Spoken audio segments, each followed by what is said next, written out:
que tem a ver com o quê? Com o fato de que nós conhecemos Jesus através da ótica da Igreja Católica. Mas existem outras óticas para se conhecer Jesus que foram escanteadas pela própria Igreja Católica. Então nós temos a face do Jesus que os apóstolos disseram ou produziram, que é Jesus o Nazareno, Jesus o Galileu, Jesus o cara simples lá da Galileia. Tem a face de Jesus Cristo, que foi Paulo que inventou.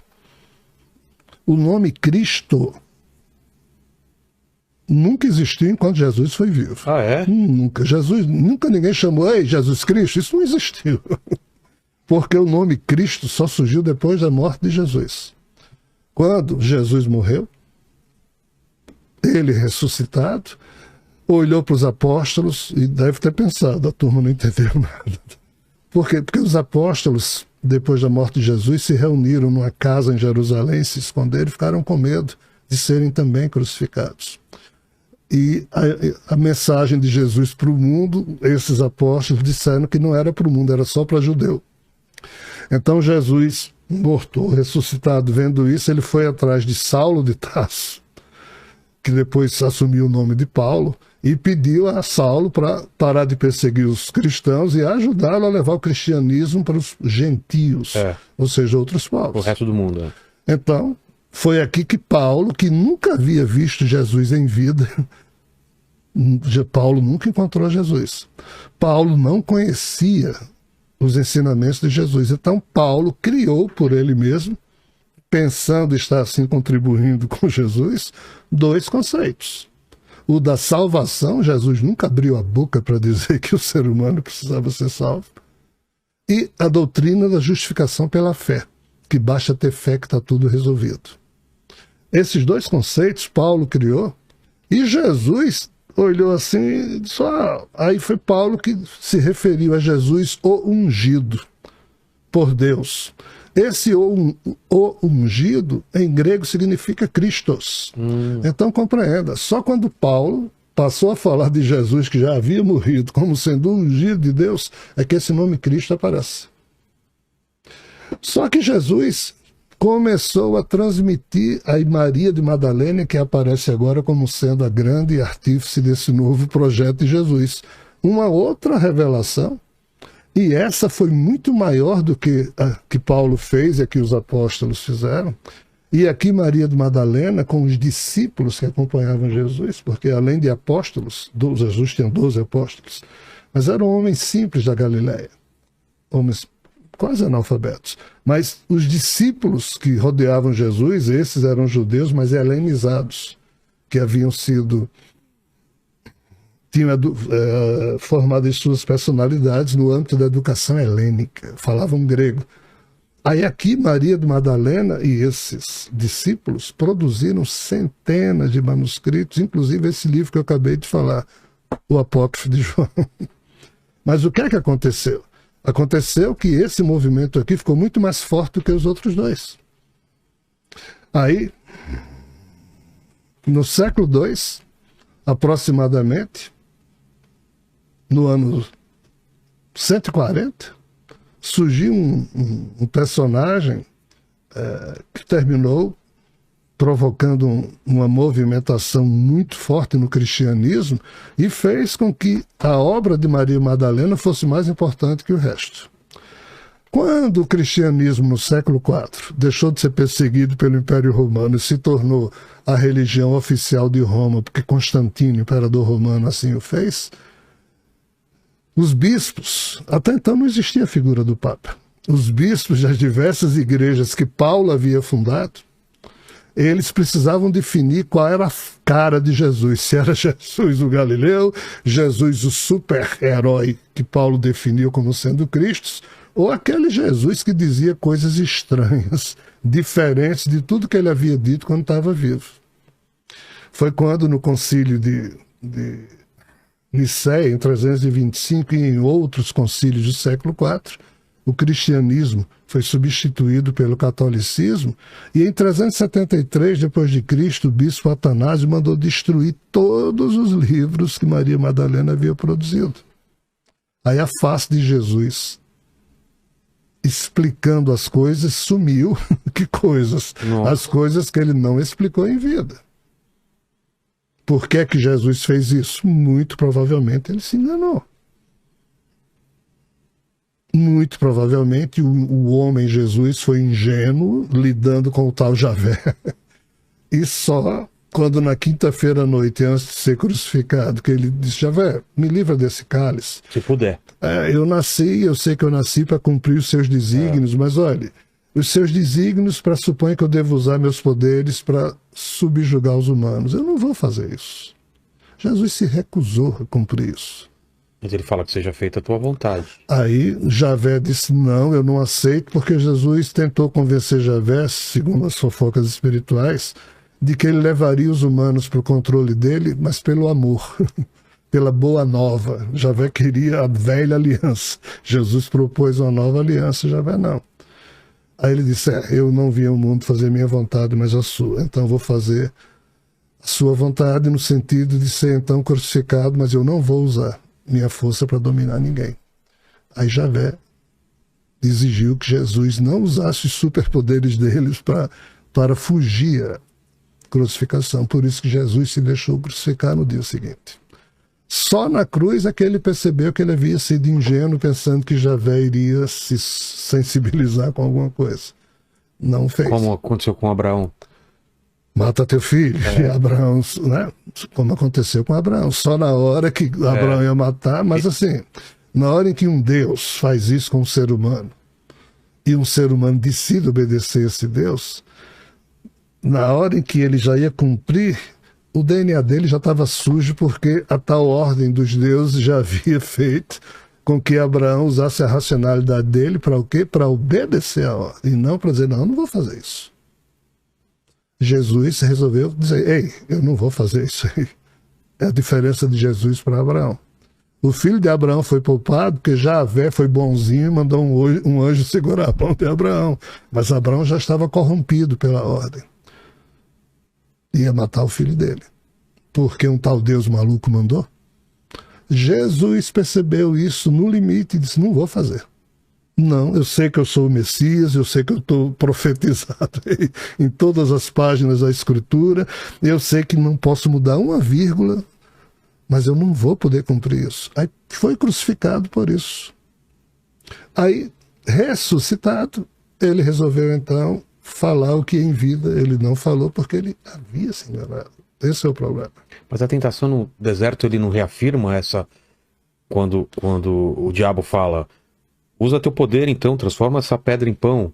Aí depois se joga aqui porque anjos vão te segurar, ou o que você quiser aqui eu te dou. Não é a mesma tentação que poderia estar na cabeça dele como ser humano, de eu sou um ser poderoso, mas eu me resigno a fazer o que é a vontade do meu pai.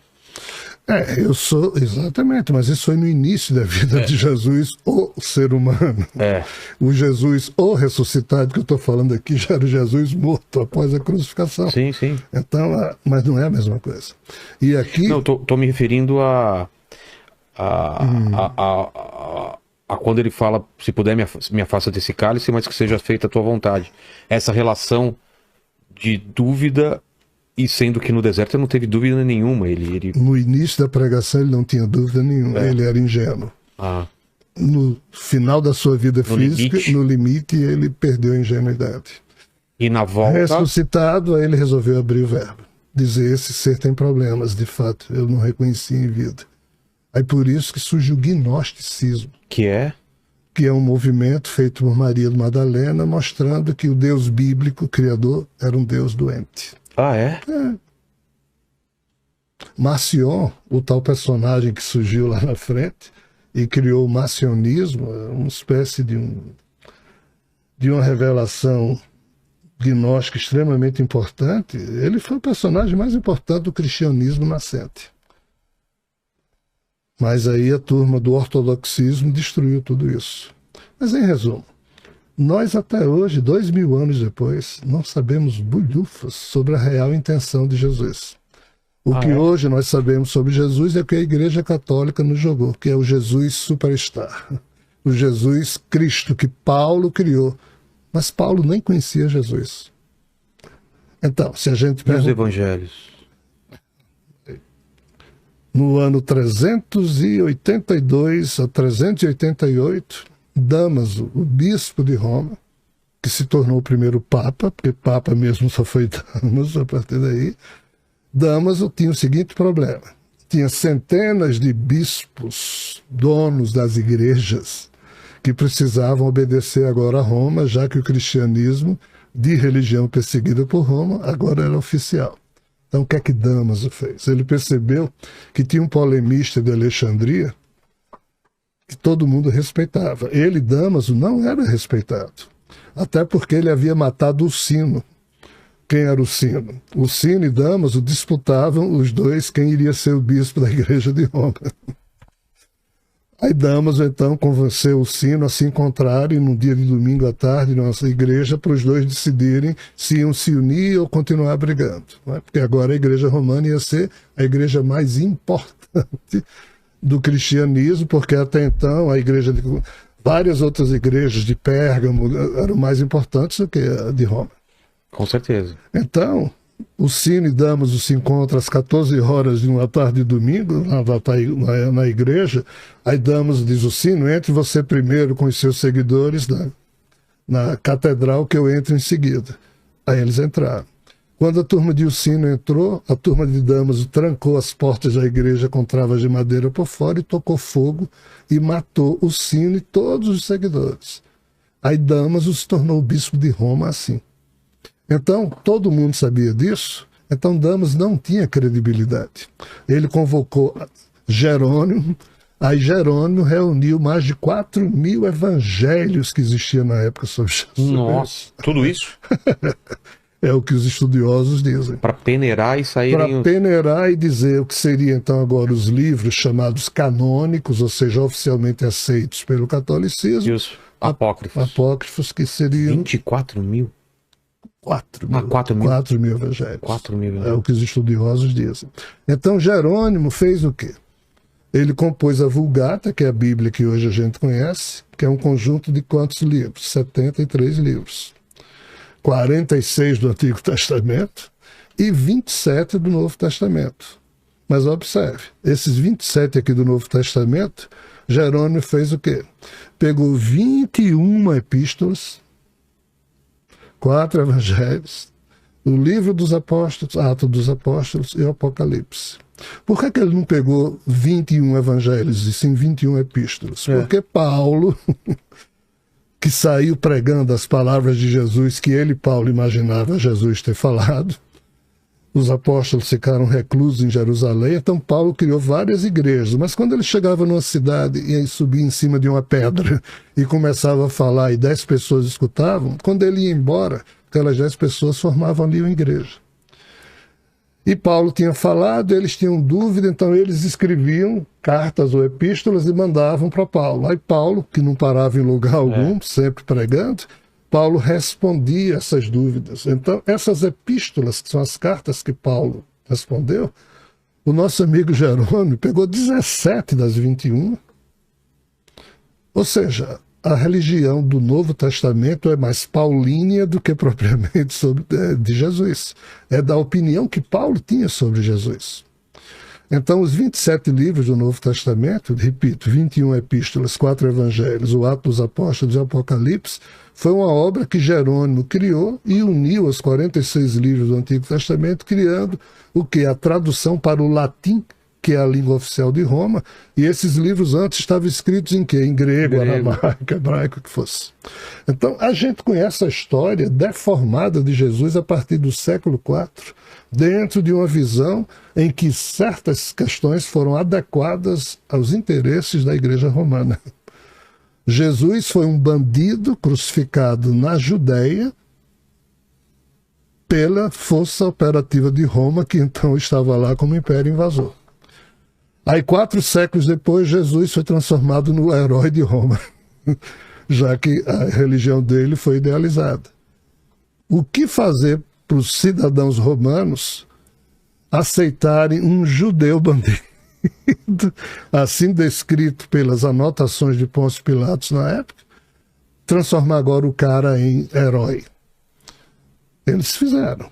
Fizeram duas coisas. Uma, no Concílio de Nicéia, acabaram com a noção de que Jesus era um ser humano, porque o bispo Ário apresentava a noção de que Jesus era um ser humano que havia se iluminado e trabalhado com Deus, ou coisa parecida. Só que Ário criou o arianismo, que é essa concepção que eu acabei de dizer. Mas todos os demais bispos, no ano 325, se tornaram trinitaristas, no sentido de que preferiam criar no imaginário uma nova trindade, já que tudo que era mitologia antiga tinha, e os cidadãos romanos tinham esse hábito vindo da educação greco-romana, das tríades celtas, nórdicas, escandinavas, blá blá blá, germânicas. Então, criou-se aqui a Santíssima Trindade, tinha que ser uma trindade maior do que todas as outras, então essa era a Santíssima. E na Santíssima Trindade houve o quê? A consubstanciação das três pessoas que compõem a Trindade. Com essa consubstanciação, Jesus deixou de ser um ser humano e se tornou igual a Deus. Então ficou Jesus, o Filho, Deus, o Pai, que ninguém sabe quem é esse Deus, porque esse Deus não era mais Javé, o criador da Bíblia, porque esse criador era dos judeus. E tinha que ter agora um Deus para os europeus, italianos. Essa é a questão. E para santificar tudo isso, criaram uma figura de um Espírito Santo sobre o qual Jesus nunca falou. Jesus falou sobre o Paráclito, que é o Espírito da verdade, o Espírito da consolação, é outra história. Então, esse truque aqui, e colocar Pôncio Pilatos lavando as mãos para dizer que Jesus foi crucificado por insistência dos judeus. Então, essas adequações todas foram feitas na tradução para o latim, e é isso que nós hoje conhecemos no ano 2024. A gente conhece a face que Paulo produziu, mas não é a face do verdadeiro Jesus. É a face do Jesus que Paulo, na sua Marvel, igual um Stan Lee, que cria super-homem, Batman, ele criou um super-herói para a humanidade.